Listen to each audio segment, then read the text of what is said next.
It's not enough to do due diligence when you buy businesses. You need to do even more due diligence when you sell businesses, because effectively you're trusting someone else with your baby. And so much of the transactional wealth happens in the last 3 minutes. Like, it really does. It's like you could suddenly do all these things, and if you do this one thing wrong, which we did, you lose all your value. Support for this show comes from Exit Factor. Exit Factor offers a proven method that helps small to mid-sized business owners maximize their company's value. Through one-to-one consulting services and online programs, the trusted advisors at Exit Factor teach entrepreneurs how to successfully navigate and fully leverage strategies when buying, building, and selling their companies. Participants that follow the program have experienced considerable results, with some increasing business value as much as 57% in 1 year. It's time to start running your business every day like you are going to sell it. Learn more at exitfactor.com/pod. Now enjoy How I Sold.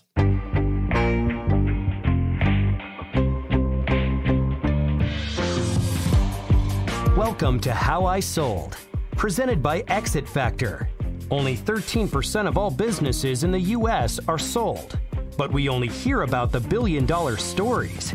Here we explore the real-life stories of entrepreneurs and business owners like you that were able to build, grow, and sell their small businesses.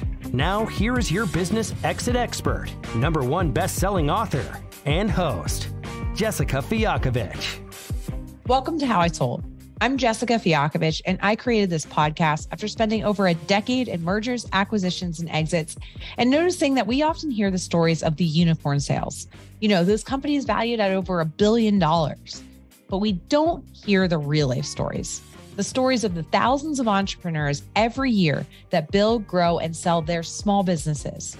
These are their stories. Today on the show, lessons we learn through life. Finnian Kelly has already led an extraordinary life and lived multiple experiences and careers that most of us only dream of. But today, he unpacks the real and raw emotions and situations that can happen when we are pursuing our desire of success. He tells us the story of building and ultimately selling Wealth Enhancers and how that journey led him to his true purpose and passion today. Okay, welcome everyone. So we have Finnian Kelly on the show today. I'm very excited. Finnian and I have been connected for, I don't know, 6, 7, 8 years, something like that now through Entrepreneurs Organization. We've been in some leadership positions together, and I'm really excited to share his story with our listeners. So Finnian, like we start this show, we're going to go all the way back. So tell all of our listeners like where you're from, where you grew up. Tell us that story. Wonderful. Well, thanks, Jessica. First, I just want to say, after 2 years of working so closely with you, we just had the best relationship, and now I have to do a podcast to get to speak to you. So that's something I'm going to invest in, is in our relationship again. So where I grew up. So I grew up in Tasmania, Australia, that little island down the bottom where the Tassie Devil comes from.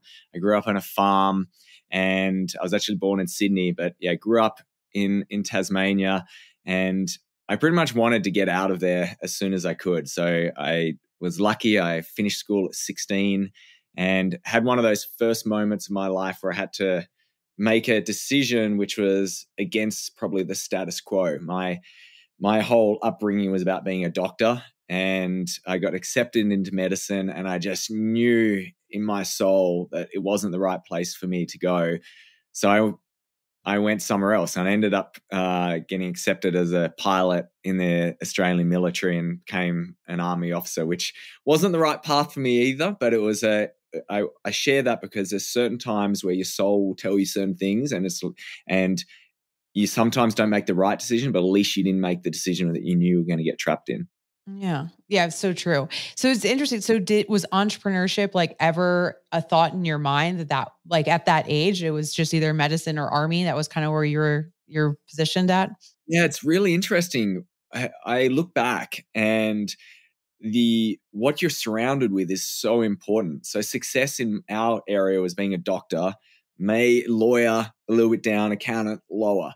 And when I actually look at what my skill sets were, I probably should have been an investment banker from day one. Like I was the incredible at maths. I had that relationship. I was young and vibrant, but I didn't even know that existed. And what's funny about entrepreneurship is I actually was surrounded by business people. Both my mum had her own general practice, like a small medical practice. My dad, he had a variety of different businesses. He had he was one of the first sellers of the Apple computer in Australia. He had a bunch of music stores. He had a farm. He ran a big music system. I just never associated them as entrepreneurs or business people because it was always a hardship around it, and it was never like, it never took off and never went well.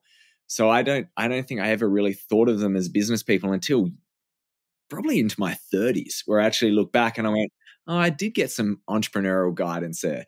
So yeah, I didn't even know it existed.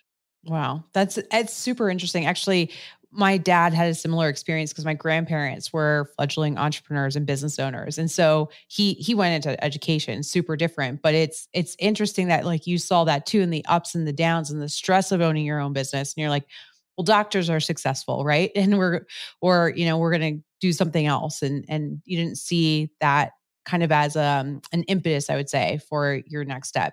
So medicine was not the path you were going to take. You went into the Army as a pilot. What did that experience do for you? Like, what did you take away from that you applied into your businesses in the future?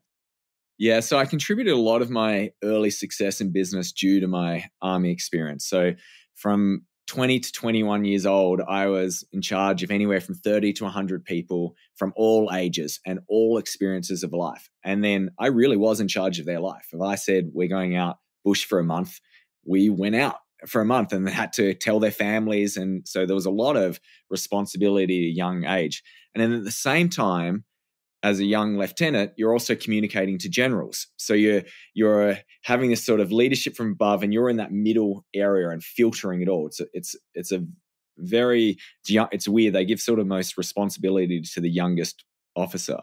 So I learned a lot about leadership and how to communicate. And there were certain things about the importance of just making a decision. It didn't matter what the decision was, just make a decision. Because one of the hardest things is if your soldiers witnessed like hesitation or doubt from you, then they would start losing trust. So I really took that in business, just being really decisive. And also another really interesting thing, which is now come very main stage in business. It's all about, you got to have a really strong vision and why we're doing things. But that wasn't that so much when I started 15 years ago.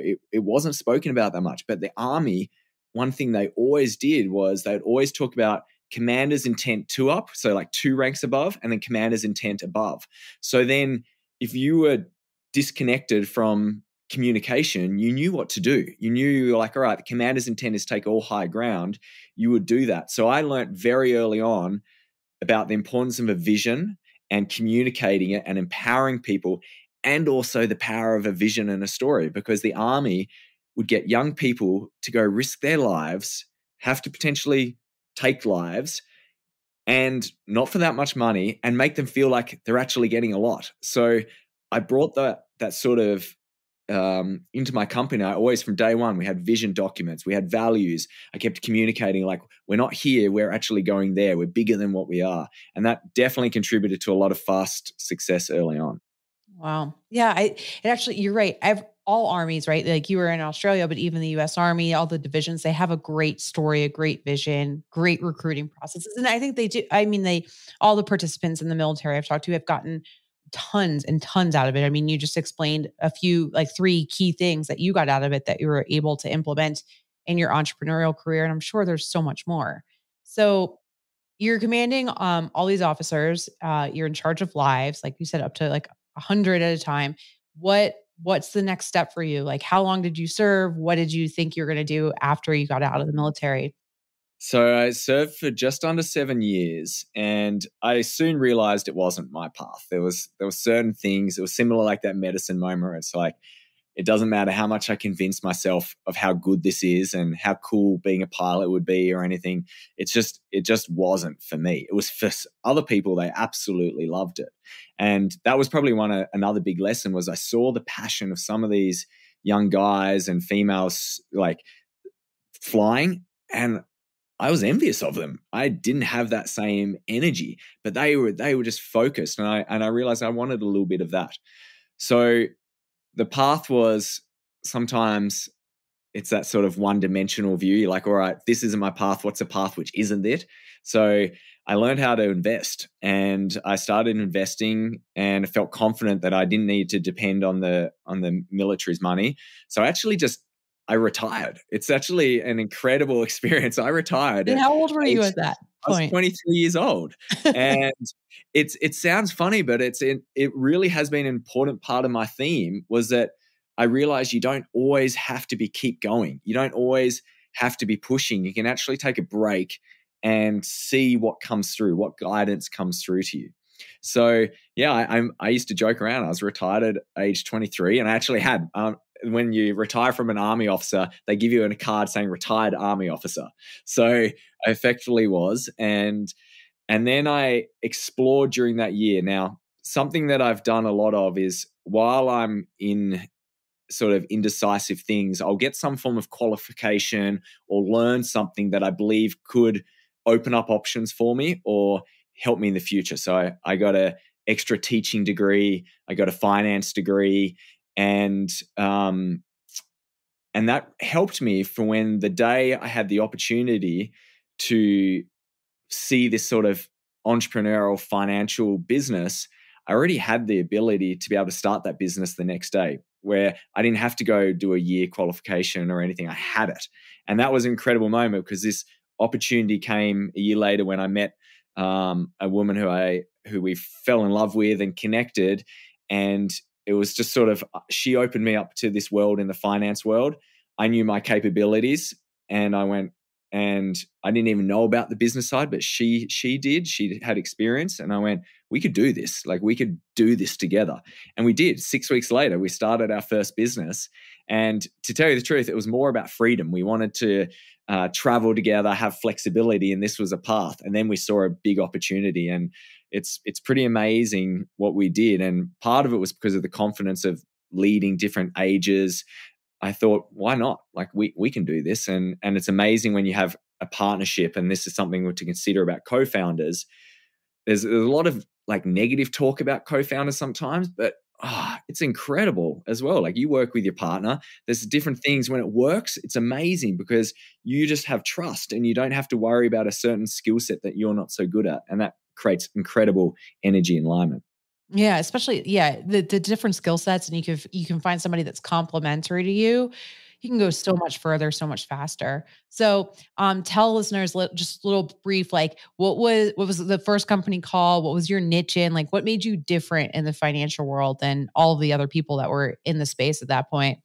Yeah, so our first company was actually called Wealth Enhancers, but you'll hear about the iteration. We rebranded it to WE Private, and then we kept Wealth Enhancers. We spun out different businesses. We just kept spinning businesses out of the brand. And what's really funny is I just watched the WeWork series on Apple TV, and we launched our business before them, and we had the exact same logo that they had of ours, the WE. And then there was this funny episode where the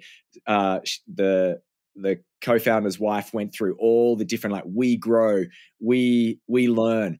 We wrote the same list. And it was a fascinating experience of just how, like, you can get excited about things. But the difference is that they stayed focused and we didn't, which is quite interesting.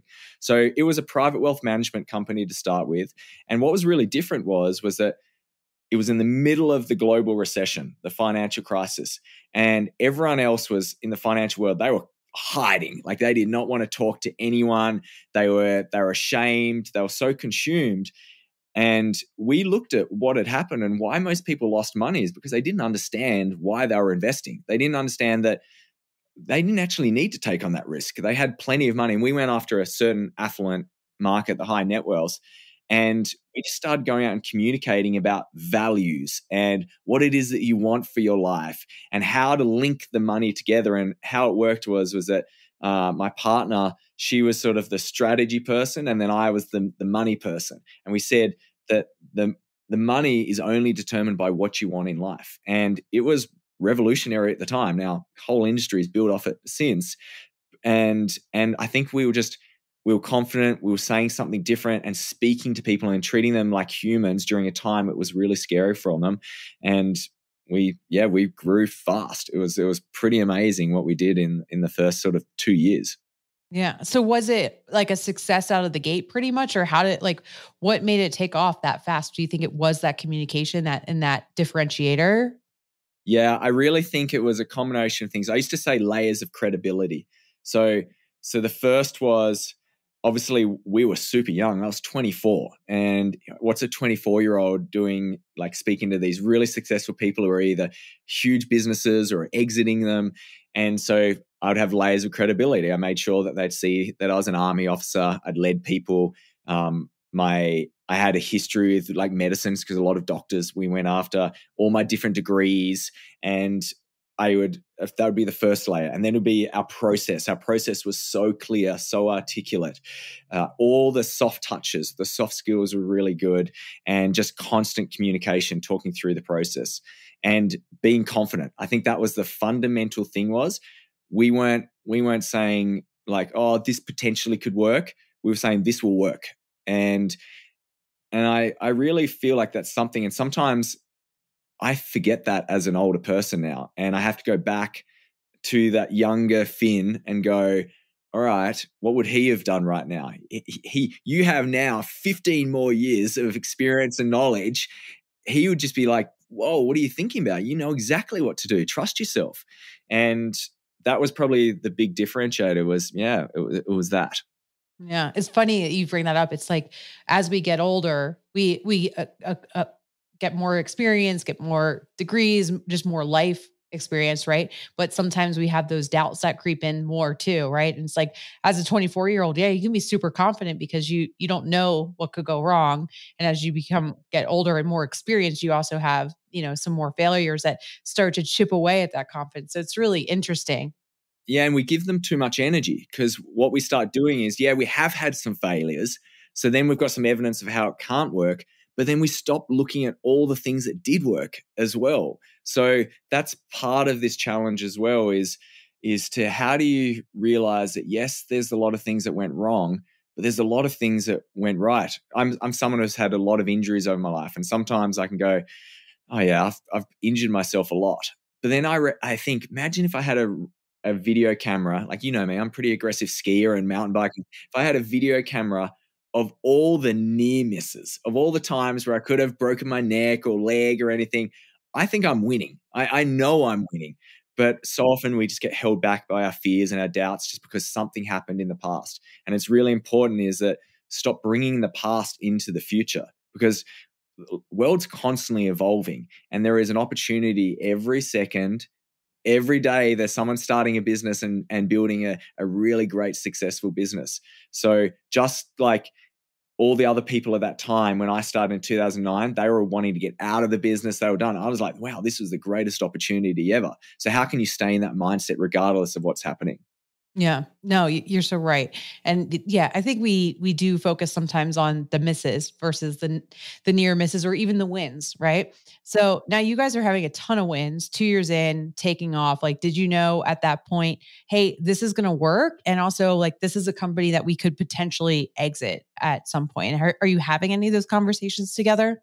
Yeah, we were, which was really cool. So we made a vision for our life that we wanted to build a company and sell it in 5 years and go travel. That was why we were in business, and we wanted to have some impact, and we wanted to like learn and go through all of these experiences.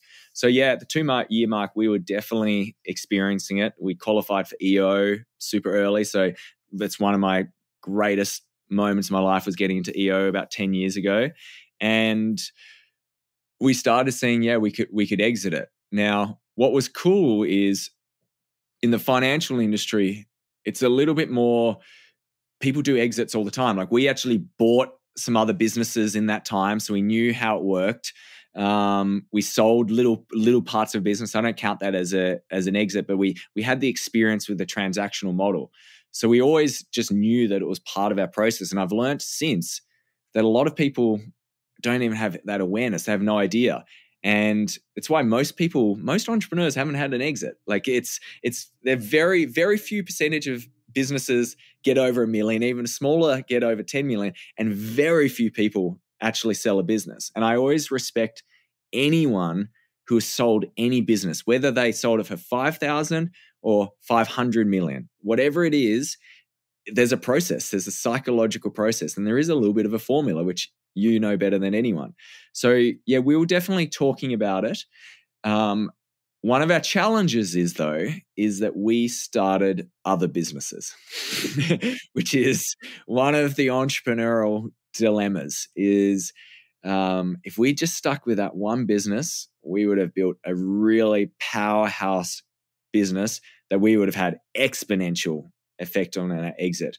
But instead, we started other businesses and we thought it was diversifying, but actually it was diluting. There was, I really look back in hindsight and now see that, yeah, we were stretching ourselves too thin, and we were limiting our effective impact because we were having to repeat the same things, like multiple visions, multiple cultures, rather than just working on the one thing. So it definitely affected us. Now, what's interesting is, getting back to the sale, is we actually sold 2 companies on that sort of year 5, year 6 mark. So we actually had the exits. The problem is we moved to America as well. So we moved to America, lived in Beaver Creek, was skiing. So we nearly executed the vision to perfection. The problem is that we got ourselves into other things, which set off some challenges. And we can talk about the business lessons, what I learned from the 3 different exits, if you want to know. Yeah.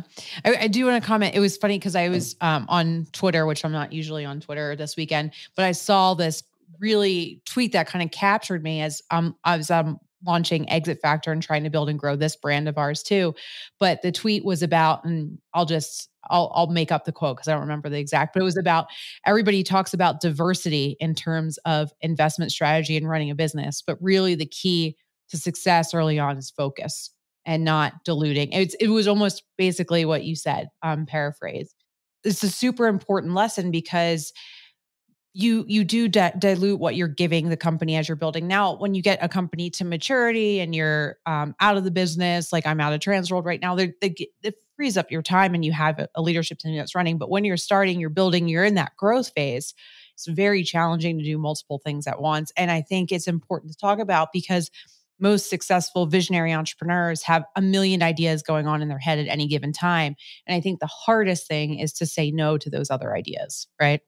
It really is. The more, like, I coach a lot of entrepreneurs now, and I've people who have got billion-dollar companies, and the number one thing that I just see, it's not that they're any better or any smarter or great leaders or anything like that. They just focused. That was the fundamental thing, because then you get to play in this energy world and you get exponential growth on exponential growth. It's the same with an investment strategy. It's just keep the same investment strategy going every month, and it'll always end up better than chopping and changing because it builds. And we did a entrepreneurial master's program through MIT and EO, and there's a great old entrepreneur called George Nadoof there. He's founder of Boston Chicken. And he said this one thing, which at the time I sort of went, that doesn't apply to me because I had multiple businesses. But he said, you can't sit. Now, he might have said something else, but you can't sit on 2 toilet seats at once. And it's that idea, you can only just do one thing. So I've learnt that now, and I apply that in my life. I'm just staying in my lane and just going, all right, what's the flywheel? And yes, it may seem slower or a little bit boring, but then we were just talking about it, that exponential hockey stick, things start happening and you're just like, wow, it's happening. But we didn't allow it in other businesses. And what you said about the leadership team with yours is the biggest thing. Until you have a leadership team which is completely competent without you involved, we can't diversify. It's not diversification. You're actually creating greater risk. And if you actually look at a lot of the great investment managers, which is quite funny because this is how I used to manage portfolios for my clients, we were super concentrated. We would have conviction in a few things, we'd keep our eyes on it, and we'll know it. When we got diversified, we actually didn't know what we were doing half the time. So you're just hoping. Yeah. Yeah. Because there's too many things to focus on. There's too many balls in the air. So let's get back to WE Private. Because I mean, look, you said it yourself, and like very few entrepreneurs are able to exit. Actually, based on our research, it's 13% or less of all US companies are sold at any point. 87% of them go out of business. So, I mean, part of the reason I wanted to launch this podcast is because it is incredibly impressive, the accomplishment to sell any business, like you said, whether it's $5,000 or $5 billion. But I think what's impressive about your story is that not only were you able to sell, but you had this vision that you were going to sell, give yourselves the freedom, but you actually did execute on it on that timeline. So let's talk a little bit about that process and like, how did you get to that exit with that first two companies to allow you to move to America and do the travel thing and live in Beaver Creek and ski God knows how many days a year? Yeah. So one business, it was more of a transactional business in the financial space. And we identified that wasn't the market we wanted to be in. We loved the sort of the more high touch, really adding a lot of value. And it was part of our integrity piece where, yes, it was making good money and we could sit there and do nothing, but we just didn't feel really aligned. We just went, this isn't the model we really, really believe in. So we decided for that reason to sell that company. Now, that company, the sale of that probably was disservice to me because it was the easiest sale you can imagine. Literally 100% cash up front, done in 1 month, contract signed, didn't hear a single thing about it ever again. It was so quick, no involvement. Perfect deal. Yeah, it was just the perfect deal. And I was like, we got exactly what we wanted. And it was wonderful. And I was like, wow, business selling is not too bad. This works quite nice. And what was incredible, there was no broker in between. It was human to human. We were being vulnerable, and we were being sharing. Now, at the same time, what contributed to this belief is that we also bought a company off another person, an older guy who was retiring, very similar sort of approach to business. And we bought it exactly what he wanted. We get delivered exactly. We didn't have any brokers. Like, we just handled it. And we paid him back, like, because you do it in tranches. We paid 100% of his final tranche. So here I am believing, transactions just work easy, which they can. I think if you can get advice, I think we were just lucky in some regards. And but there was one fundamental difference is that we weren't pressured. We were confident. We knew that we could keep the business if we wanted. We knew we didn't need to buy that business if we didn't want it. So there was a feeling of like, we're good. And we had all the ducks lined up. Like, we had the financing, everything was perfect. And our life was consistent at the time. Now, for the next business, when we were ready to sell, it was almost, we were burnt out.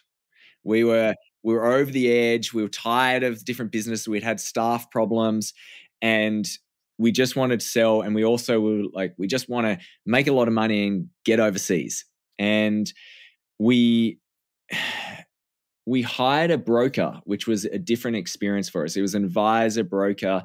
And now, obviously, you're a broker now. I know your capability, but there's a big array of brokers. Like, this is something where I think it's dangerous to say always use a broker. It's just like saying, yeah, always use this, I don't know, financial advisor. Like, there's some really great ones and then there's some not so great ones. And I think he was capable and competent.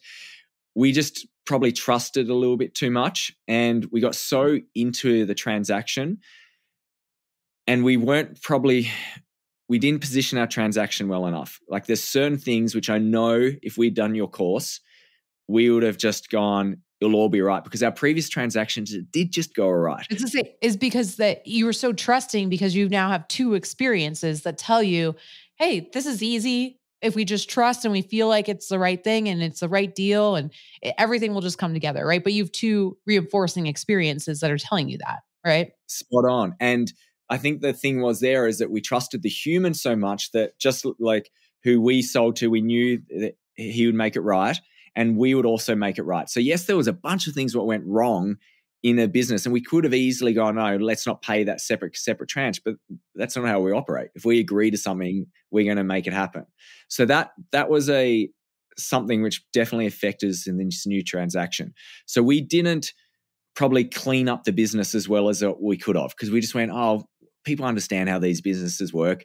We don't need to worry about that. We didn't protect ourselves enough. And what was a really interesting thing about this transaction, we ended up doing a transaction where it was like 60% upfront, and then it was 20% the next year, 20% the following year.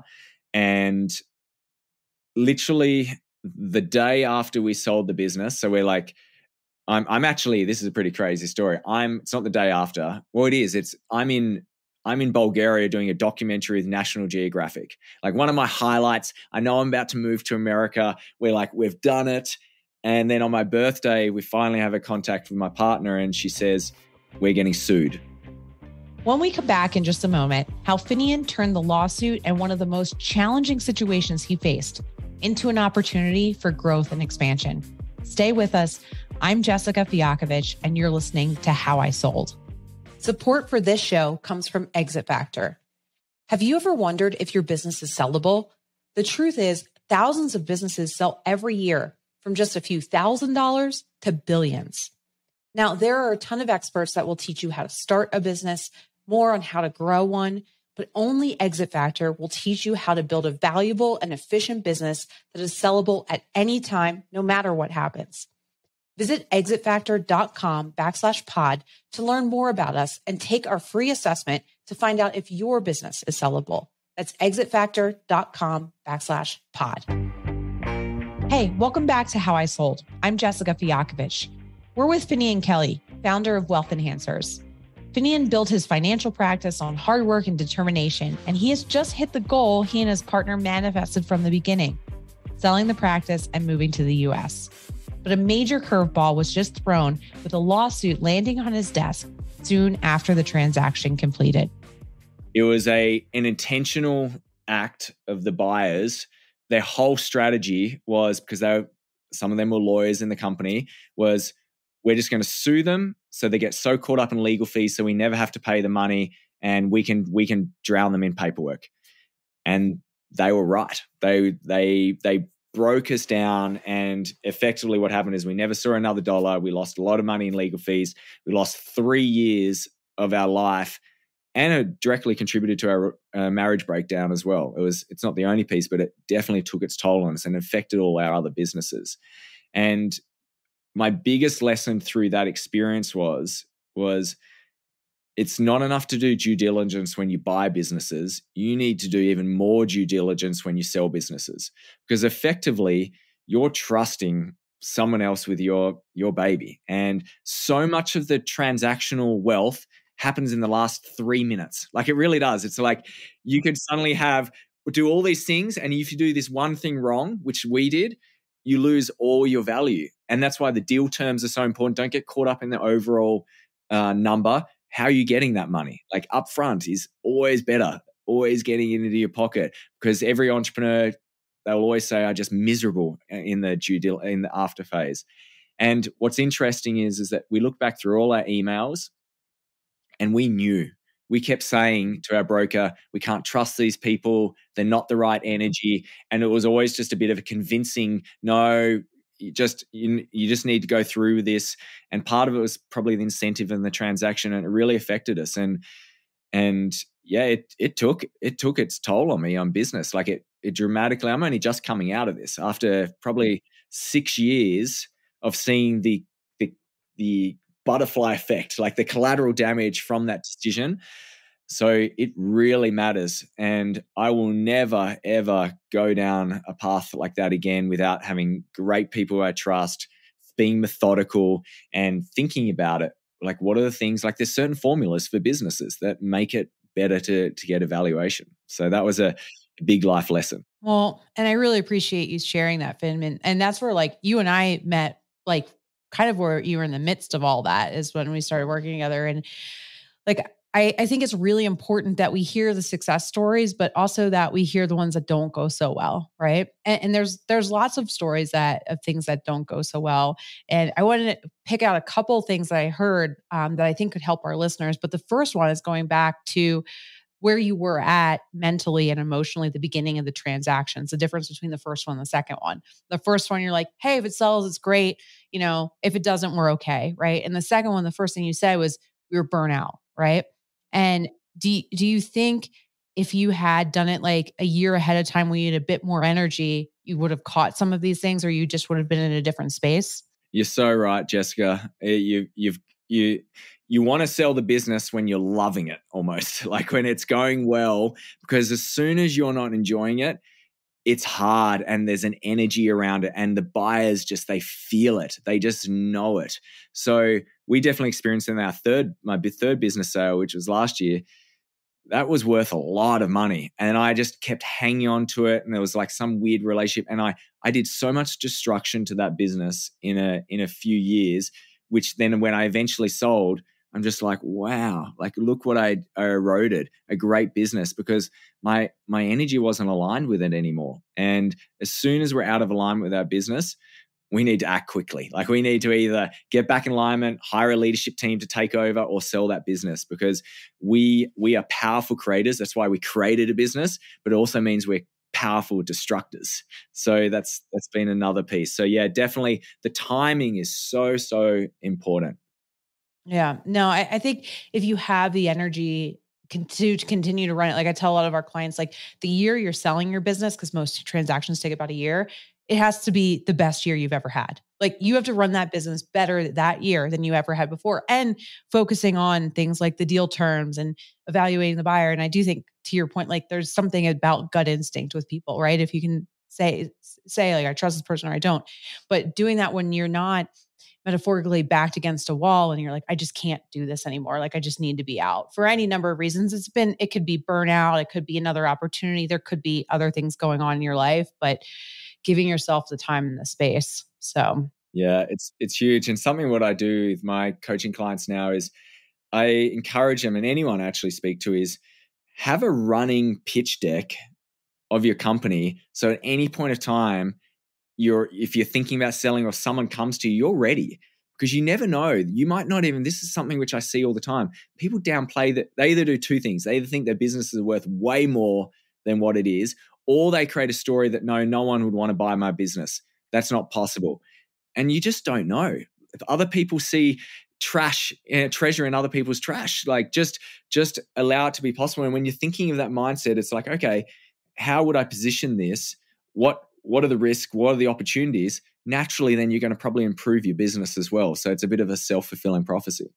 yeah, I couldn't have said it better myself. Like be ready to exit at any time. Like always have that number right in mind. Although speaking of numbers, my number is always cash in my pocket. You mentioned something else I want to touch base on, because we do both float around this EO, YPO world where we hear about these massive valuations sometimes, right? And you touched a little bit on valuation versus cash in pocket and how your perspective has changed about that. I just want you to expand from your experience for our listeners, like, the difference, especially for those who haven't been in an exit, like the difference between like what the company's worth on paper and then what you're actually able to walk away with. Yeah. So often when we do it, or every time we do a transaction, we get a valuation. But then what you walk away with is dependent on how much equity you do actually own in the company. Like, did you have a bunch of investors? I've seen a lot of companies which literally have sold for $1 billion and the founders walked out for sort of 5 to 10 million because they've been diluted so much. So your dilution, do you have any loans on the books? Your tax payable as well. So there's really important thinking about that early is, am I in a structure that is enticing? A lot of people don't want to buy shares in a company because then they take on the liability. But if you're structured in that way, then you potentially are paying a huge tax bill. And then there's also, they have an earn-out period as well, which is saying that, all right, we'll pay you this amount and then we'll pay you a certain amount in a year or 3 years or 5 years, depending on the success of the company. And it all looks great until you realize that they might have a completely different strategy. They might be literally buying you, and then they're going to shut down the company because they don't want that competitor, or they might want one piece of your company. And it doesn't matter what they say, you don't fully know that. Also, people change. People change their situations. So I'm a big believer of just cash in pocket, because cash is what buys things and cash is what pays things. And when you've made that decision to exit that business, you want to be out of that business. You don't want to have any more connection. And we delude ourselves. And just even staying on for a year can make you miserable. So we're entrepreneurs because we want freedom. We want to be able to make our own decisions. You're not free if we're stuck in an earnout. That is true, because you got to stay involved to try and get that earnout paid, which is, like you said, is really difficult to do. So you've now gone through this journey. You've exited one business very smoothly. You had the second one, you go through the legal proceedings. Now you're in Colorado. You still have the Wealth Enhancers brand, and there's a third exit coming up. So maybe catch us up to speed of what is Wealth Enhancers doing now differently now that you're in the US, and what leads up to that exit that you kind of foretold us a little bit earlier. So we created a financial education company for millennials, which was really innovative and great. Now, I probably needed to have exited that business straight away. In hindsight, looking back, when I realized sometimes you just make mistakes. And I made a big mistake with how I sold the previous business. And rather than just accepting it, I went into a big cycle of self-criticism, shame, and I wasn't in a place to be growing another business or leading another business. But I felt obligated to it, and someone else could have taken that over. We had leadership team people who we could have worked out another way, but sometimes you just get trapped in your own stories. So I ended up hanging on to it for 3 years and I'd have these little bursts where I'd be like, all right, we're going to do this. And would get all inspired. And then my heart wasn't in it. And I would drop away a month later, and it would just be these bursts, these start stops. And I always describe that if you're ever in a situation where you feel like you're working harder and your results are getting worse, no matter what you do, things keep going wrong, it's a sign that this is probably not your path. And that's really what I do for a living now, is helping people discover that. But for me, I was blinded, and eventually I was going down. It was like I was going down with a sinking ship. It was so hard for me to acknowledge, because every time I'd think about selling, I'd think about what it was worth. So then I couldn't face that loss. So then I'd create a delusion that maybe it'll go back up, just like anyone with a stock investment. And I'd go for a burst, and I just kept going worse and worse. And then it was actually a few people close to me pointed out, they're just like, why are you doing this? Like, you're miserable. You are a creator. You've never really had to work hard before, and you've always just been able to create. You are not right now, and you're working harder than you've ever worked before.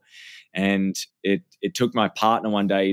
She never voices her opinion in this space. And she just sort of made a comment. She goes, "Can you just sell it?" And it was like a very small comment. And I was walking out, and I just went, it's now affecting her. And I made a commitment that I would never let business affect a relationship again, because it definitely contributed to my previous marriage separating.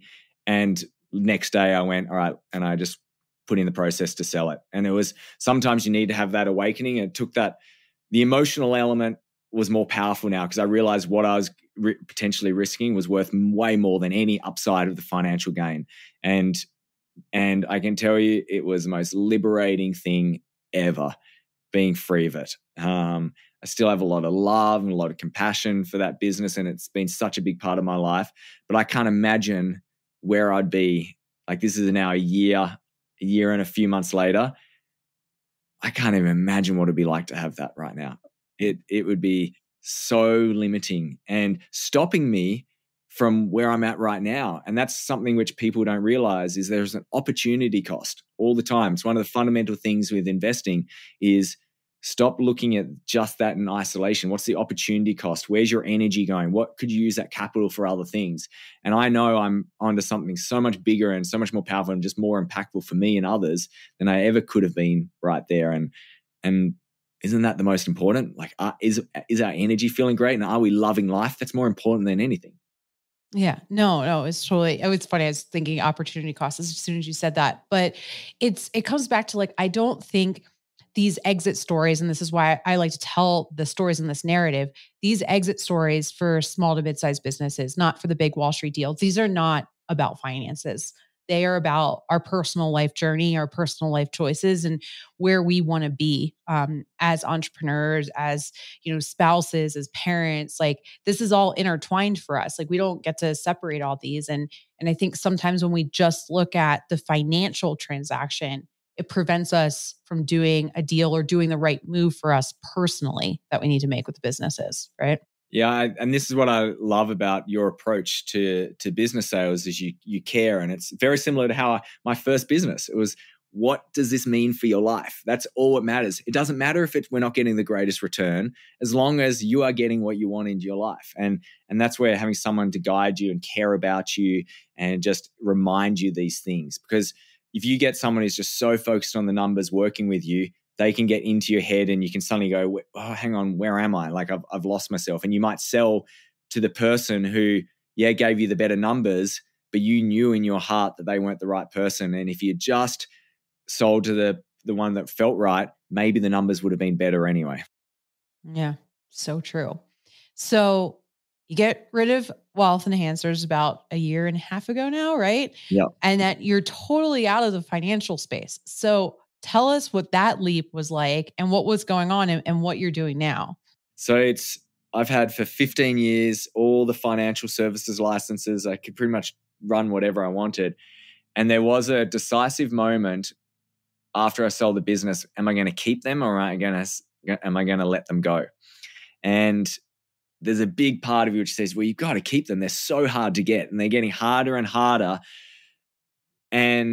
But I realized, I reflected, if I do that, I'm not backing myself. It feels like I'm staying involved in something. So I ended up letting it go and I took a sabbatical. And during the sabbatical, sort of another retirement where I just took time for myself. Now, what's really interesting is I soon discovered it wasn't a sabbatical from doing anything. It was a sabbatical from responsibility. For 15 years, no longer. It was pretty much, 18 years from being an army officer straight on to into being an entrepreneur. I've had responsibility for people. Leading people it's a lot, and we care. And I just don't want to have that. So I gave myself permission that if I want to serve, I'm allowed to serve. If I want to create, I want to create. And I'll just explore what happened. And I ended up having my most creative period. I wrote a book. I've been speaking all around the world. I've been coaching people. I've been building all this content and all about intentionality, which I'm focused on now. And what's incredible is that it's coming into something really, really powerful without forcing it. I'm just allowing it. I'm getting this guidance. And what I'm actually doing now, and this is something I'll probably do forever now, is part of that slow down and focus. Like slow down and focus. It's that pacing, staying in your lane and reminding yourself that the great returns come when you're in a place of receiving guidance, when you're consistent rather than these fast starts. And that's certainly where I'm at. And I'm building a great platform to help people live with intentionality. And that's something which can be applied in their personal life, but then also into their businesses, because effectively businesses are just full of individuals who, if they're all living with intentionality, then we all start working together and we create this flywheel effect, which is super exciting. Oh, that's awesome. It's funny. It's like full circle from the top of our conversation where we were talking about, focus and slow down and focus and the flywheel and the hockey stick. And then we talked about the divergence and the different companies you've created. Now you're back to the beginning of like, let's just focus on this one thing. I mean, you've even named the company Intentionality, right? Mm-hmm. To keep you focused on that. So before we dive into our last question, why don't you tell the listeners how they can learn more about what you're doing now and a little bit about your programs too? Awesome. So the best place would just go to my website, FinnianKelly.com. And if you actually search FinnianKelly.com/podcast. There's a ton of free resources which will start you on this journey of intentionality. Now, what we do is we do a combination of live events through big speaking events, through intimate retreats, and then one-to-one coaching programs. And it's all about helping you get clear on what it is that you really want. Because if you can hear from my story, you can get whatever you want, but you've got to be clear about it. And if you're not clear, that's when things start going astray. So we help them get clear on what it is that they want, and then what are the actual behaviors that they need to live daily to be able to bring that to fruition. And then we talk about some incredible ways to accelerate that through understanding energy instead of time, feelings instead of outcomes. So it's a complete integrated and holistic approach, which is super, super wonderful. Yeah, it's awesome. I've been part of some of those, and it's been amazing at helping you find clarity and things like that. And as you can hear from your story, like you said, you've been through it, like you've lived it, right? So you can intentionally create whatever you want. Yeah. And what's cool about you connecting to the start is sometimes people go, whoa, you're in such a different world now, like finance to this intentionality thing. But if you actually look at what I've been doing, it's been a consistent theme. I've wanted to help people get clear on what it is that they want and then live an extraordinary life. It's all about like loving life. I just did it in the financial realm before, and now I'm realizing that was constraining me, and now I want to go into the broader area. But there is a consistent theme, and that sometimes helps when you look at your life in entirety and go, what is the theme? And my theme was intentionality. That was my theme. And now I've learned how to execute it and deliver it better. I love it. I love it. So if you can wrap up all of the things that you've learned through business, through entrepreneurship, your exits, into one piece of advice or a quote, what would you leave our listeners with? Approach everything with intentionality. If you are clear on what it is that you want, you'll get it. And then everyone else will be able to help you and guide you. People like Jess will be able to support you in the endeavor. So just get clear. Awesome. Thank you so much, Finnian, for joining us on How I Sold. We look forward to spending more time with you, and we'll drop all of your contact information into the show notes for the listeners as well. Thank you, Jess. That's Finnian Kelly, founder of Wealth Enhancers and now Intentionality. I'd like to thank Finnian for allowing us to see the full picture of his entrepreneurial journey and not just the rainbows and the butterflies. I hope we all take some lessons from his story and we start to slow down and focus our lives and our entrepreneurial journeys with a little more intentionality in our lives. Hey, thanks so much for listening to the show this week. If you want to support us, spread the word by subscribing on your favorite podcasting app or YouTube. You can also leave us a 5-star review and post about us on social media. We really do appreciate it. If you'd like to learn more about How I Sold or apply to be on the show, go to howisold.co. I'm Jessica Fialkovich, and you've been listening to How I Sold. Thank you for listening to How I Sold, presented by Exit Factor. Please follow us on your favorite podcasting app so you don't miss an episode. Another way to support the show is by leaving a review. Find more information about How I Sold and Exit Factor, including how to be on the show at www.exitfactor.com/howisold.